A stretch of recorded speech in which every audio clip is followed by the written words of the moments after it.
제2장 가치관과 신앙이 나와 다른 사람을 대할 때도 존중하라. 사라는 똑부러지고 거칠 것이 없는 사람이었다.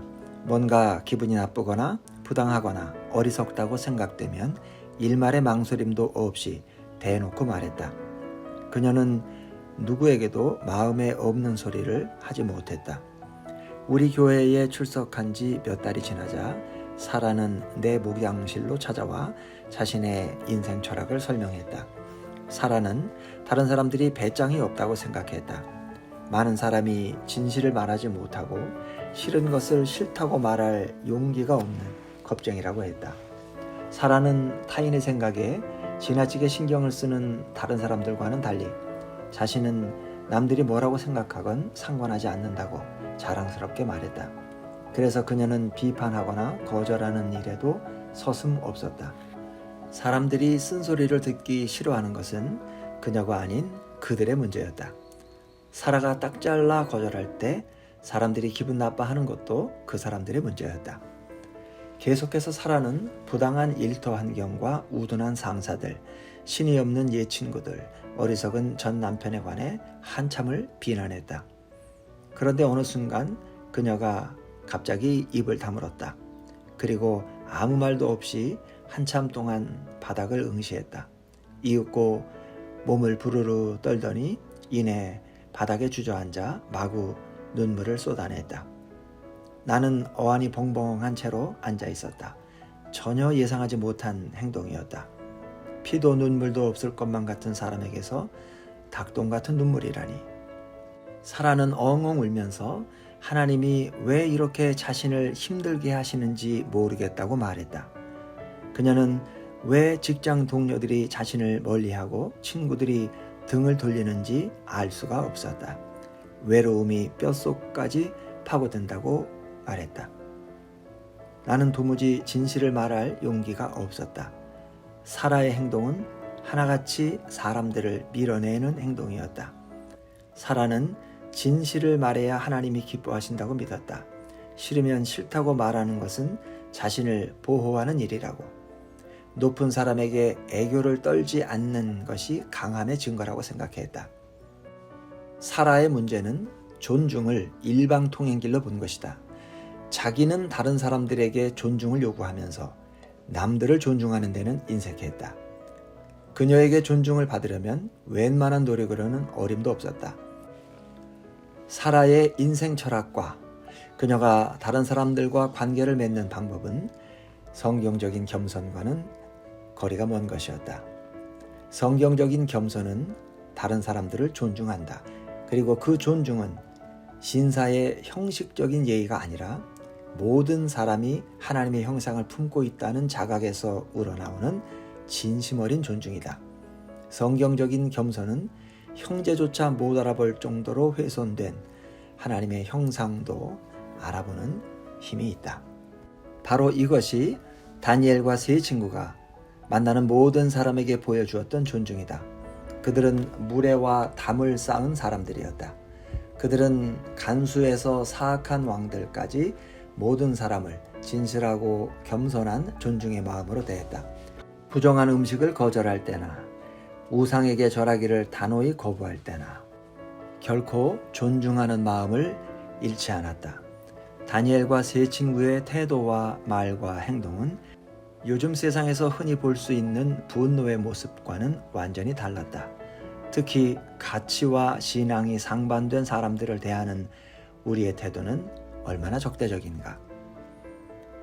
다니엘은 정복자들이 잘 되기를 진심으로 바랬다. 다니엘도 요셉처럼 정복자들을 겸손히 섬기고 진심으로 위한 덕분에 그들의 마음을 얻었다. 하나님이 느부갓네살을 치실 것이라는 사실을 알고 나서 다니엘이 어떤 반응을 보였는지 보라. 내 주여, 그 꿈은 왕을 미워하는 자에게 응하며 그 해석은 왕의 대적에게 응하기를 원하나이다. 나라면 전혀 다른 반응을 보였을 것 같다. 단단히 각오하고 들으시오. 드디어 당신의 죄값을 치를 날이 왔습니다. 하나님이 당신을 혼쭐 내실 거랍니다. 이런 순간이 진작 왔어야 하는 건데. 다니엘의 겸손과 존중은 이 세상을 누가 다스릴지 하나님이 결정하신다는 믿음과 하나로 연결되어 있었다.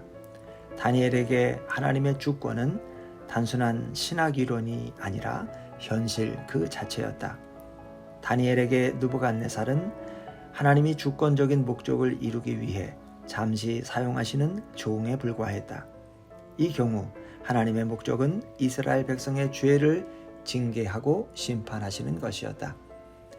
다니엘이 느부갓네살을 존중한 것은 그가 존중받아 마땅했기 때문이 아니다.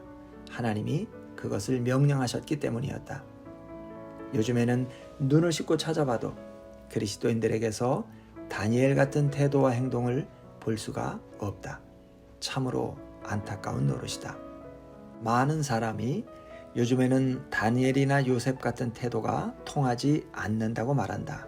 그들은 저마다 내게 불경건한 권력자들을 존중하지 말아야 하는 이유를 설명했다. 하지만 하나같이 틀린 말이다. 하나님이 잠시 권력을 허락하신 자들을 겸손과 존중으로 섬기는 것이 예나 지금이나 우리의 마땅한 자세다. 그것이 권력자들이 잘하건 못하건 상관없이 하나님이 우리에게 원하시는 태도다. 다니엘과 같은 시대를 살았던 예레미야의 말을 눈여겨보라. 그는 바벨론 왕을 섬기지 않으려는 이스라엘 백성에게 그러지 말라고 권고했다. 하나님은 예레미야를 통해 바벨론 왕이 잠시 권좌에 앉아있는 동안에는 겸손히 그를 섬기라고 말씀하셨다. 너희는 너희 선지자나 복술가나 꿈꾸는 자나 술사나 요술자가 이르기를 너희가 바벨론의 왕을 섬기게 되지 아니하리라 하여도 너희는 듣지 말라.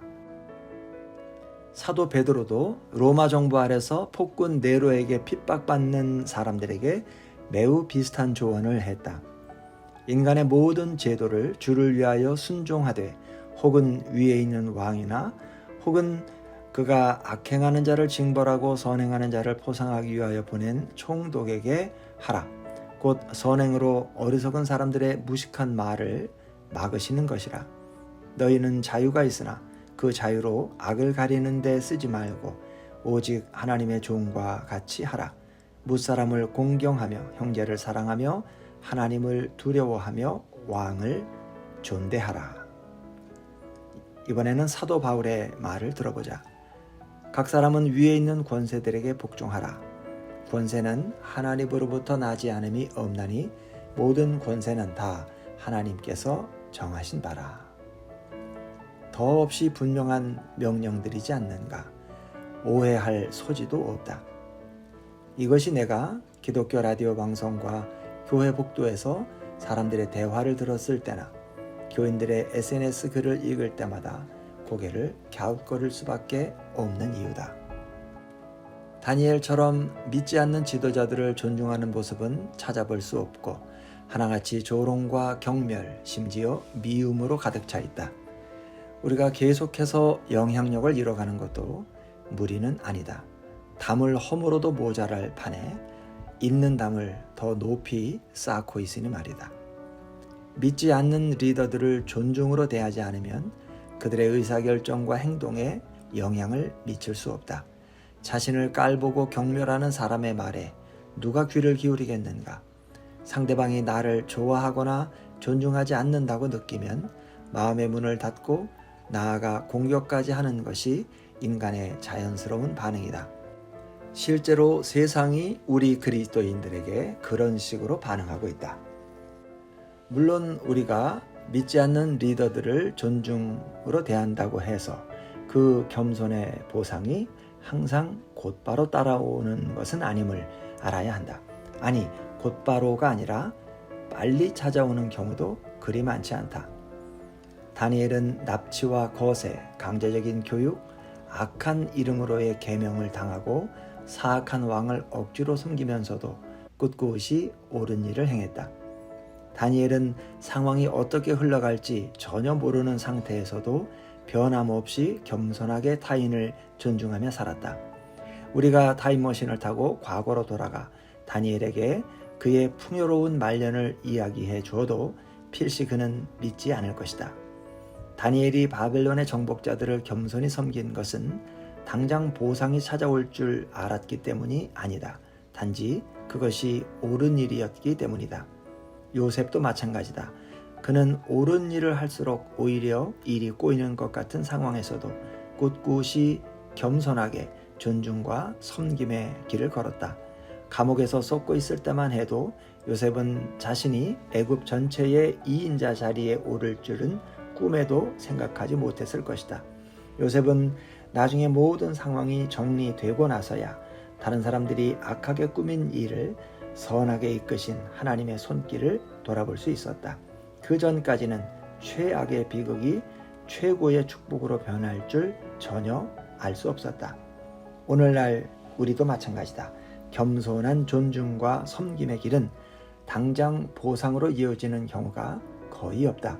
겸손은 단기적인 이익을 위한 것이 아니다.